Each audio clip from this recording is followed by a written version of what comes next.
Hey, everybody, it's Eddie from Tokyo. This is your cryptocurrency update from Japan. I'm going to pull out just some of the nuggets that occurred in this hour and 29-minute long exclusive interview with Brad Garlinghouse, the CEO of Ripple, and Pompliano on his Off the Chain podcast. It was very good. I encourage you to listen to it in its entirety. Brad wanted tough questions, and tough questions he got. This is the first time the two of them had ever met. There were no pre-approved questions, and everything was fair game. The in-depth notes that Pompliano put in the subscription of his podcast make the subscription very much worth it. Okay, they started off with a overview of his career and how Mr. Garlinghouse was introduced to BTC in 2012. That was an interesting story. And then it shifts over to the Ripple business model, where they have taken a very narrow and very deep approach as opposed to wide and thin. Basel III changed how the capital ratio is calculated. So the capital sent to correspondent banking partners, which banks do hedge, no longer counts. This is one of the many reasons why XRP is so valuable, so needed, and so useful for banks. I personally think those people who can't get their head around why banks would use XRP, they just don't understand banking. It should also be reminded that the engineers that created the XRP ledger were early Bitcoin engineers. Now, this is not to say that XRP is in competition. Again, because Brad says he is long on Bitcoin, but the fact is the XRP ledger is 1,000 times faster and 1,000 times cheaper. I think he speaks for 99% of us in the XRP community when he says that he wants to see everyone in this space do well. He uses the aphorism, all boats rise, and that is generally attributed to a speech by John F. Kennedy from 1963, where he said, a rising tide lifts all boats, the idea that benefits all the participants. So things are going really, really well. That was his quote. And he doesn't know, it's like 200 plus signed contracts. He doesn't know if it's 248 or 260, but basically it comes down to 2 contracts per week. They beat the forecast for Q3 with signed contracts, and they are doubling quarter over quarter for 8 quarters now. And it was also confirmed that the Mexican corridor and the Philippine peso corridor are live. And that story I did a couple of days ago, where 80% of the volume increase for the month of September, it was confirmed that that is volume coming from on-demand liquidity, ODL, which is XRP.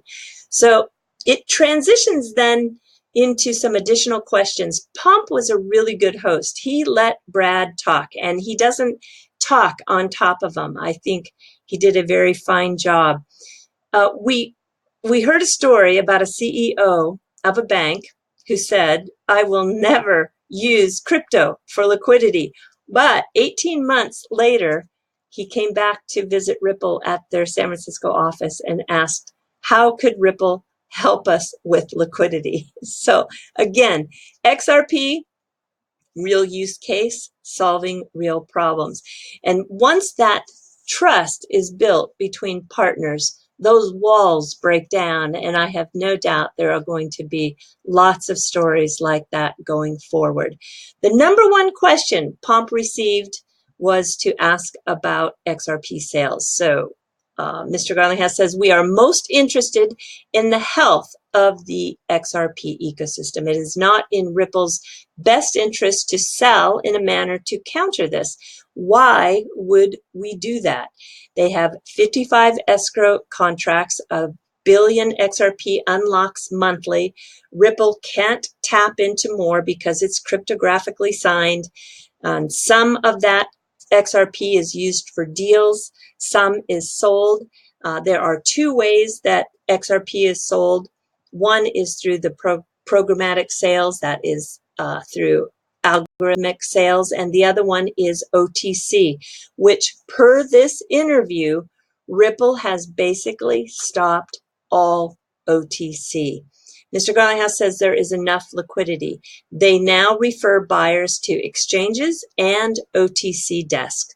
There are just a handful of unique buyers, 20 or 30 or so, very small number actually, that are doing OTC sales. And most of that is going to crypto hedge funds, not crypto speculators. Generally, no, not discounting. However, some sales are constructed where the partners might be loaned out XRP at a low interest rate, or maybe at times there is some small discount. And when that is done, it is done on a very bigger, broader deal. So this, Pomp wasn't surprised. He says, I sell things and I discount. So that is just the nature of the beast when you are in this space. All right, then it shifts over to the XRP market report. There is a report coming out in the next couple of weeks, and you'll see that the Q3 combined sales is dramatically lower. 99.9% of all XRP trading has nothing to do with Ripple at all. They gave the example that if there was a $100 million day in volume, 100,000 of that would be from Ripple. So yeah, this is a very transparent company. With that transparency, there are data points. And when you have data points, there are places that people can use to criticize you. But let's keep in mind that there is no other more transparent company or project out there in this space. And I really do appreciate all that transparency. So Ripple is to payments as Amazon is to books. This is the example he gave. However, just like Amazon expanded, Ripple will certainly enter other verticals, and they are looking at lots of things. That's very interesting. And then talking about the XRP army. Yeah, so let's look at the comments that were made. Brad thinks it's a reaction to the aggressiveness of the FUD that's out there. I agree. The community has been catalyzed to correct it. I agree. The community works to correct factually incorrect information. I agree. And Brad thinks that's awesome. Yep, you guessed it. I agree. All right, so finally, it was pretty much a wrap up with some fluff questions. One of the fluff questions for Brad was what was his favorite book, and he cites Snow Crash by Neal Stephenson. This is a book that was published in 1992. It covers history, linguistics, anthropology, archaeology, religion, computer science, politics, cryptography, and philosophy. It was nominated for both the British Science Fiction Award of 1993 and the Arthur C. Clarke Award in 1994. No, I have not read it, but now, of course, it is on my list. Yeah, I think we're going to jump really to the fluff now. So the Nobel Prize for Literature is going to be announced this Thursday, and one of the books that is getting a lot of attention is the Ichikyu Hachi Yon. This is written by Haruki Murakami. It was translated into English in 2011. And when we look at, gosh, I had some of the, oh, here we go. This is kind of interesting. These are the bookies odds for the 2019 Nobel Prize for Literature. And you can see Haruki Murakami has an 8-to-1 odds. So it looks good, but probably won't necessarily be in the announcement. Yeah, I'm really looking forward to this. I think we are so lucky these days that a lot of these great works are translated. And I bring that up because I am in the middle of this book here that's called The Three-Body Problem. And this is a book that was translated from Chinese. And, if we could have all the works translated into a language that we are comfortable reading in, how great this world would be, because there are so many works that don't get translated either into English or vice versa into any of the other languages like Chinese, Korean, Japanese, um, Portuguese, what have you. But I am hoping someday we are going to have AI solve that for us. And one of the AI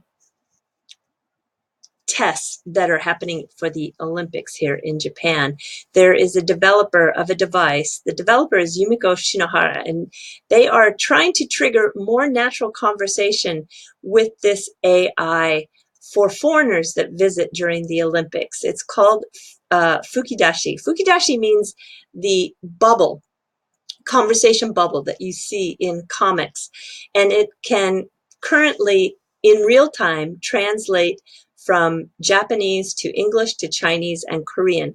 So you might be able to see them at the airport, or possibly you might see them at ticket venues and even maybe restaurants. I haven't seen one yet, but I am really curious to try one. Okay, everybody, do take care. Sayonara for now. Bye-bye.